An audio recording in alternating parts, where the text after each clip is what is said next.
नवरात्रि की शुभकामनाएं। माँ जगदम्बा सभी पे असीम कृपा करें।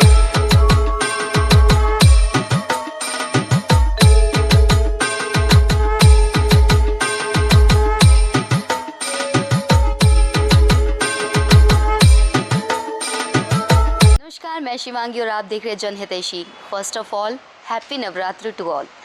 नवरात्रि स्टार्ट हो चुका है, तो सबसे पहले मैं आपसे एक अहम जानकारी साझा करना चाहूँगी कि शक्ति की उत्पत्ति हुई कैसे और नवरात्रि जो हम मनाते हैं क्यों मनाते हैं, इसका महत्व क्या है।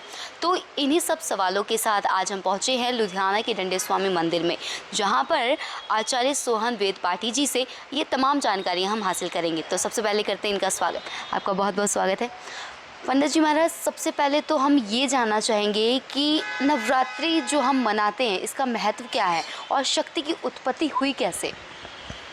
सर्वस्वरूपे सर्वेशे सर्वशक्ति समन्विते भयभ्यस्त्राहिनो देवी दुर्गे देवी नमोस्तुते।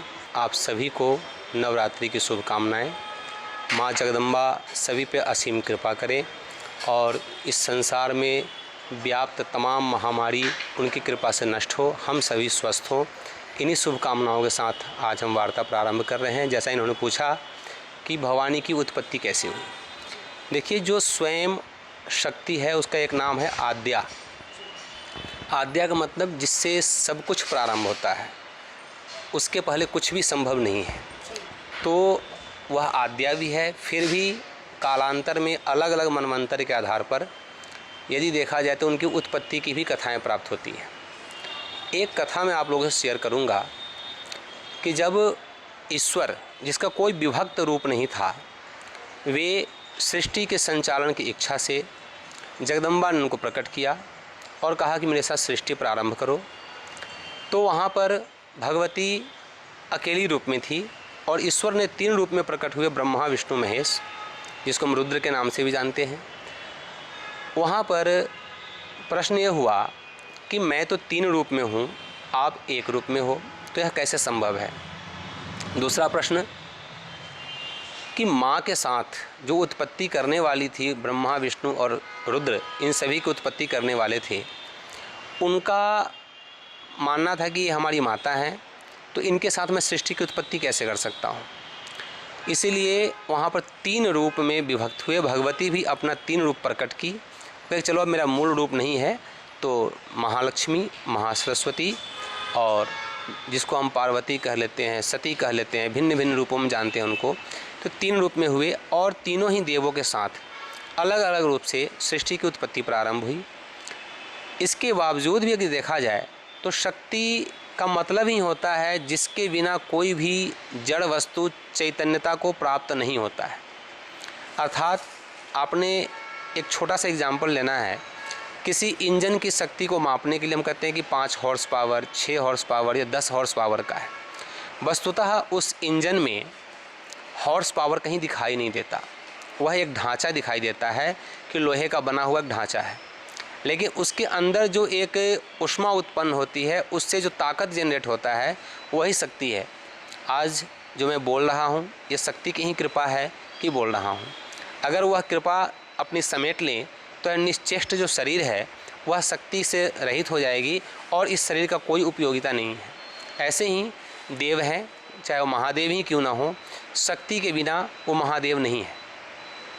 तो ये शक्ति की उत्पत्ति संक्षिप्त में हमने आपको बताया और आगे जैसा आप पूछें।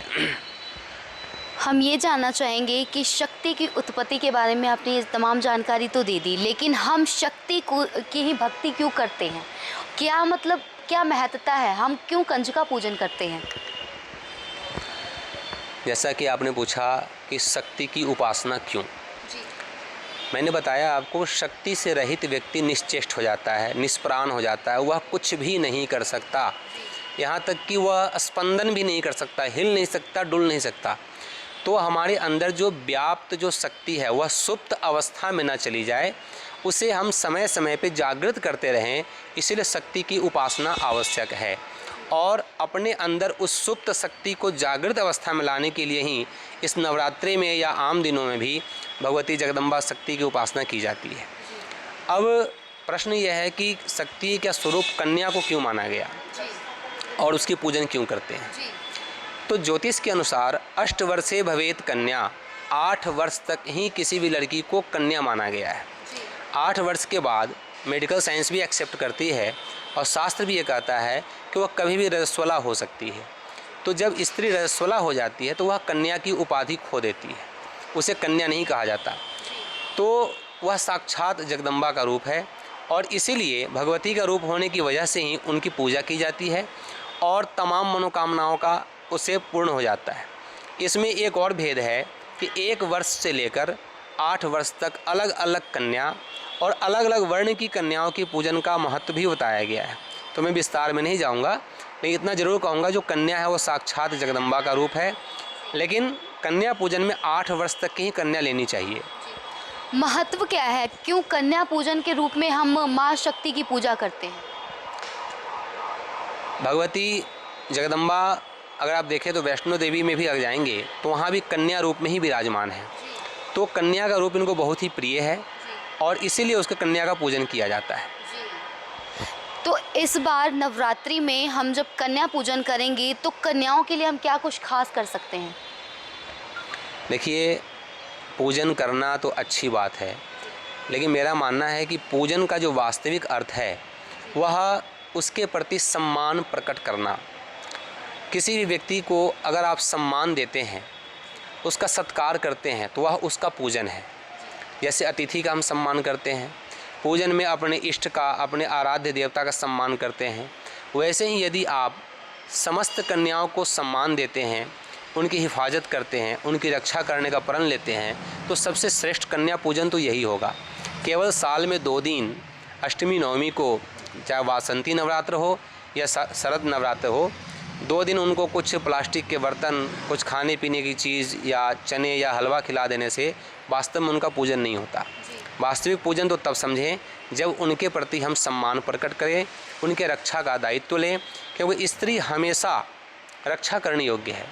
जब वह बाल्यावस्था में होती है तो अपने पिता के द्वारा रक्षित होती है, जब युवावस्था को प्राप्त होती है तो उसके रक्षा का दायित्व उसके पति पर आ जाता है। लेकिन वही जब वृद्धावस्था को प्राप्त हो जाती है, पति उसका समर्थ नहीं होता उसकी रक्षा करने में, तो उसके रक्षा का दायित्व उसके पुत्र पर आ जाता है। वह हमेशा रक्षा के योग्य है। इसलिए हम जब उनकी रक्षा करेंगे तभी वास्तविक कन्या पूजन संभव हो पाएगा। एक समाज की कृति या फिर जो समाज में सबसे बड़ा दोष अभी लग रहा है, एक तरफ कन्या पूजन की हम बात करें, दूसरी तरफ कन्या पर शोषण भी हो रहा है, तो उसके बारे में अपने विचार प्रकट करें। मैंने यही तो कहा कि वास्तविक कन्या पूजन तो तब माना जाएगा जब आप उनके प्रति सम्मान प्रकट करेंगे और उनके रक्षा का दायित्व आप निर्वहन करेंगे। जब तक उनकी रक्षक न बन के आप भक्षक बने रहेंगे तो उस कन्या पूजन का कोई महत्व नहीं बनता। आए दिन समाचार और न्यूज़ चैनलों के माध्यम से यह पता चलता है कि तरह तरह के हादसा और विभत्स कृत्य उनके साथ किए जाते हैं। तो क्या वास्तव में हम उसके योग्य हैं? क्या हम पुरुष कहलाने योग्य हैं? नहीं। पुरुष का मतलब होता है कि पौरुष, और पौरुष वहाँ दिखाना चाहिए जहाँ पर किसी पे अत्याचार हो, उसकी रक्षा करके। किसी पे अत्याचार करके पौरुष नहीं दिखाया जाता। तो इसलिए मैं समाज से अपील करूँगा कि वास्तविक कन्या पूजन उस दिन समझें या अपने आप को तब माने कि कन्या पूजन करने के अधिकारी हैं जब आप उसकी रक्षा करने में समर्थ हो सकें। बेशक नवरात्रि के रूप में हम कंजका पूजन करते हैं, माता की शक्ति की हम जब भक्ति करते हैं तो हम कन्या के रूप में हम उन्हें पूज के पुण्य कमाने की सोचते हैं। लेकिन समाज की जो कृति है, जो बहुत बड़ा एक कलंक है समाज पर, जो महिलाओं पर शोषण हो रहा है, उसे भी हम ध्यान में रखें, क्योंकि हालात बद से बदतर होते जा रहे हैं और महिलाएं कितनी सुरक्षित है अखबारों की सुर्खियां ये बयान करती हैं। तो अगर वाकई में नवरात्रि सही बनाना चाहते हैं, भक्ति करना चाहते हैं शक्ति की, तो नारी की सुरक्षा पर विशेष ध्यान दें। बहुत बहुत शुक्रिया पंडित जी महाराज तमाम जानकारी के लिए। ऐसे ही आप बने रहें जनहितैषी के साथ और हम आपसे साझा करते रहेंगे लेटेस्ट अपडेट। कैमरामैन हरजीत के साथ मैं शिवांगी अब विदा लेती हूँ। धन्यवाद।